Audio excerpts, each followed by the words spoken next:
Everyone's biggest downfall is usually precipitated by one of these three circumstances: slipping up, plateauing, and tragedy.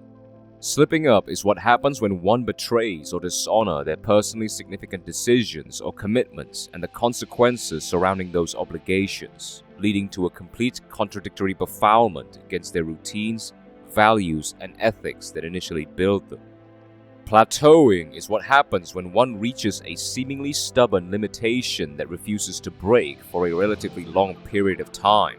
And because of that lack of progress, one completely switches priorities towards banal goals in order to feel some sense of accomplishment, leading them to develop a sense of dread and disdain towards trying to further dig much deeper within that particular limitation they're trying to overcome, and over time, regressing the progress they've made. And finally, tragedy is what happens when unfortunate circumstances outside of their control heavily breaks their sense of responsibility and commitment, or their sense to pursue responsibility and commitment, leading to a complete disregard of their main priorities, abandoning their duties, and drowning themselves in a hopeless despair, trying desperately to somehow fix what can't be undone. Now, whether it is the ignorance of your own fickle-mindedness, the brittleness of your ego, the weak link of your resolve, the lack of direction in your life, the heartbreak of a relationship failure, the loss of a loved one, or the monumental collapse of judgment that eventually led to your downfall, one thing that they all share in common that rarely get mentioned or even ever got mentioned is the complacency towards your own self-induced doubts that can escalate into a deprecative talk of destiny. Maybe this is how my life is supposed to unfold. Maybe this is how I'm supposed to end up. Maybe this is as far as it goes for me. When we are overwhelmed by negative emotions, our natural tendency is to entertain those emotions and all the narratives that comes along with them. And without significant self-awareness, will cause us to drift into this chemical roller coaster and eventually imprisonment that keeps us away from being grounded within reality and remain objective-minded. You always have to remember that anybody's set of circumstances is only permanent should one decide to forego any possible changes that can be made against them.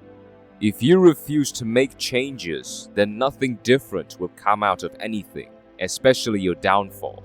You must want to change. This is nothing new. All of you gentlemen know about this or heard about this a million times before.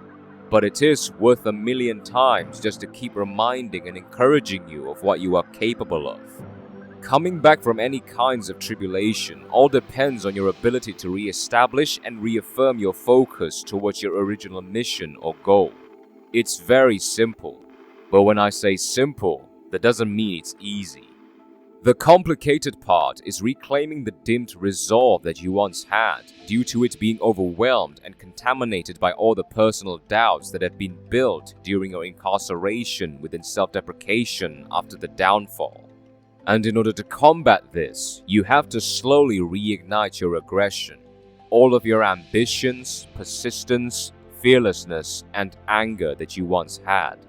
To do this, you want to become the arch-nemesis to your inferior version that manifested himself during the downfall.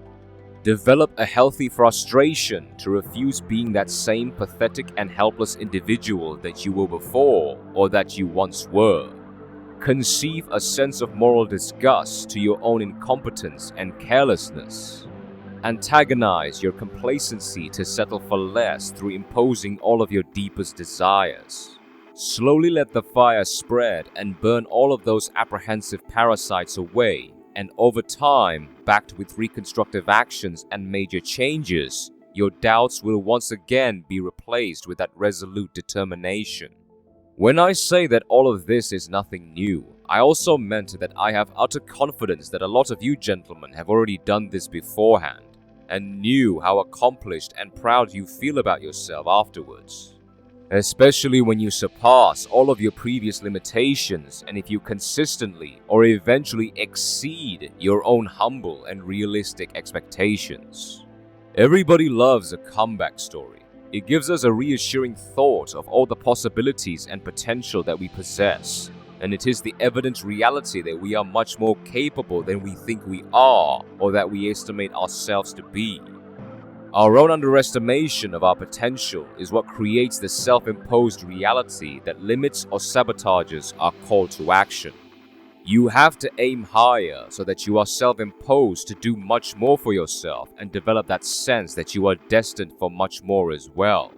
So focus and redeem yourself by refusing to remain the same. Everyone wants a chance, right? Well, every day is a chance to get better, so why not make the most of it while you still can? Thank you for watching.